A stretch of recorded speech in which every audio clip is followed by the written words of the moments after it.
Hey guys, it's Rena, and today I wanted to do a tag video. I have not been tagged since I am a fairly new YouTuber, but I just really wanted to do this and answer the questions. Two of my favorite YouTubers, Not Your Typical Dollface and Kimberly Clark, did this tag, I don't know, like a month or two ago, and I really wanted to do it. Please excuse the swatches on this hand. I just filmed my Jeffree Star Velour Liquid Lipstick review video, so I still have swatches everywhere. Anyway, this tag has 14 questions, and I really wanted to do this to kind of look over my blush collection and evaluate what I have and, really start appreciating what I have and use it more. Blushes are something that I don't own as many of in comparison to eyeshadows or lipsticks, so I wanted to look at what I had and really think critically about it.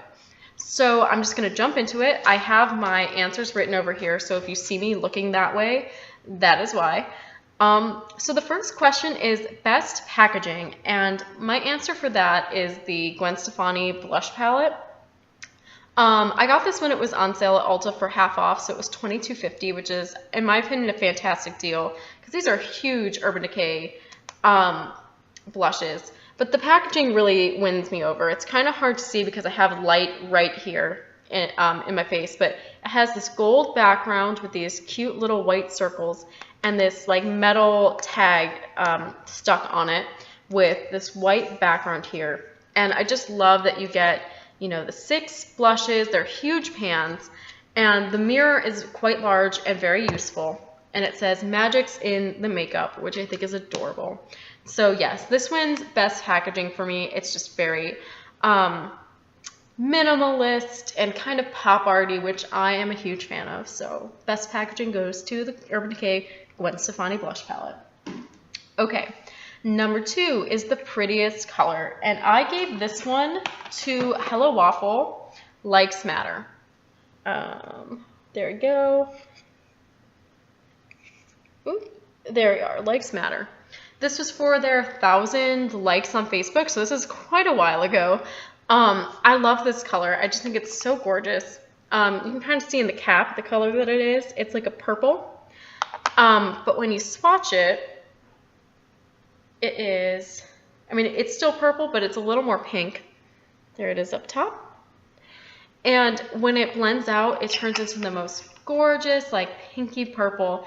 It goes so well with purple lipsticks that this is one of my go-to blushes. Okay, most pigmented, I have 2 colors that I kind of put up for this. So one of them is Urban Decay Bittersweet. Here it is. I've got like swatches everywhere. I apologize for the dirty hands. But here it is. It is probably the most pigmented blush I do own. I will show you a swatch. You can probably tell I'm a huge fan of purple blushes. There it is right below Likes Matter. It's gorgeous. It's very blendable. It's soft. I love Urban Decay blushes.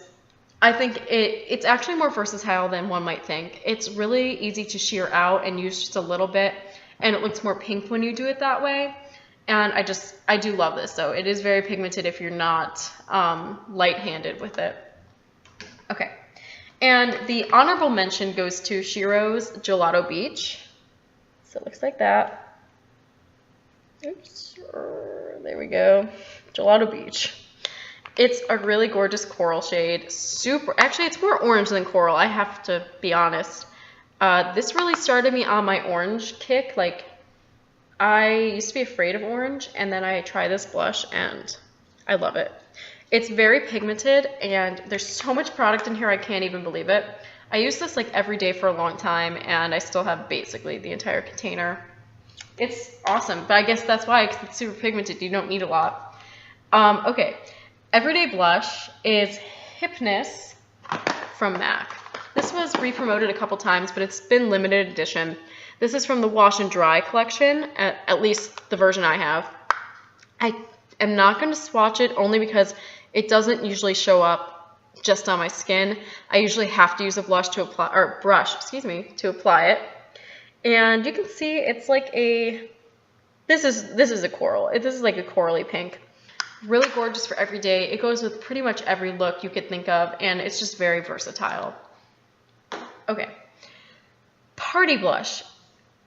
All right, so when I was trying to pick out my party blush, I know people are thinking like glitter bomb, you know, crazy color, gorgeous, super pigmented. But for me, when I'm going to a party, I'm either going to play up my lips or I'm going to play up my eyes. So my blush is going to be a little more understated, but still pull the whole look together. And since I normally wear purple lipsticks, I picked Shiro's You're Making Me, which is a play on words, if you didn't figure it out. It's like You're Making Me blush.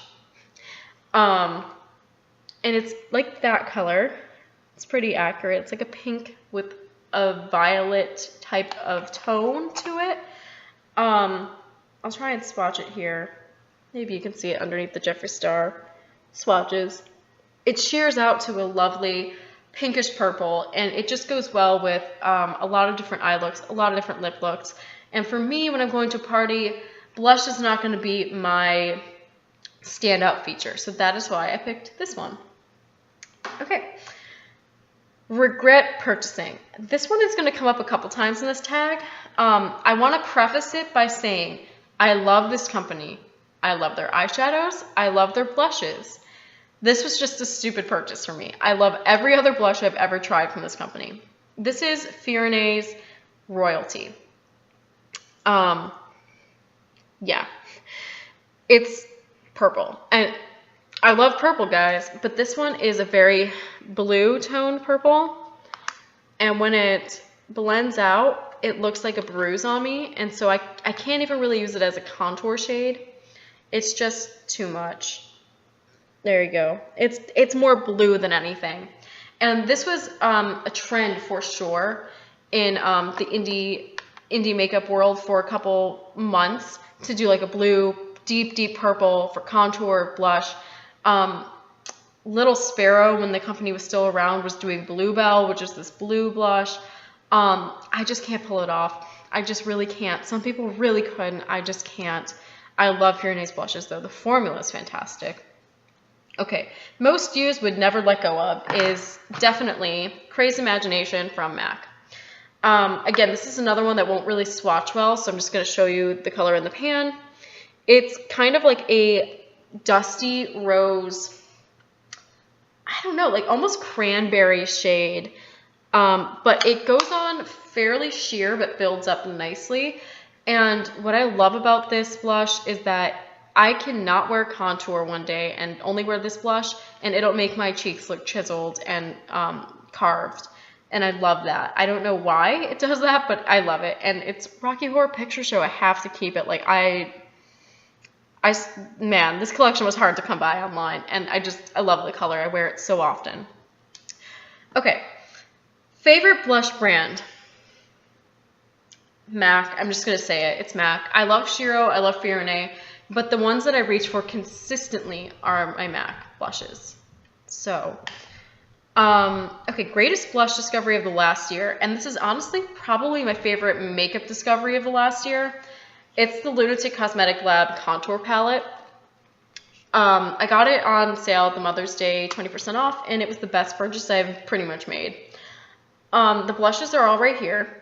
There's 4 of them. There's a pretty wide variety. I'm hoping, there you go, that you can kind of see the shades there. Perfect. Very light. This is slightly darker than that. Same tone. This is a deep one, kind of like Crazy Imagination, which I'm really happy about. And then this one's like a darker version of this. So you have a good variety of tones and colors, and they're all matte, so they're extremely versatile.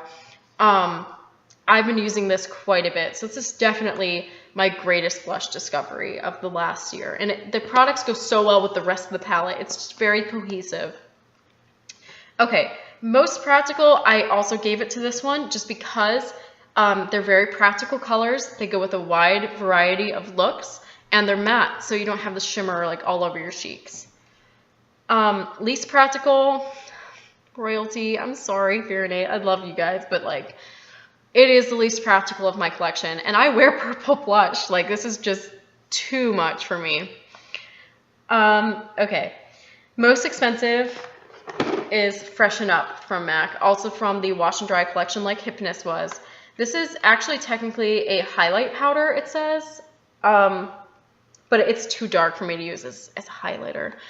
So I swirl it all together, and it does make a nice blush for the summer. It goes great with blue eyeliner, but it was like $34-ish. To be fair, pretty decent sized pan, you know, but it is the most expensive.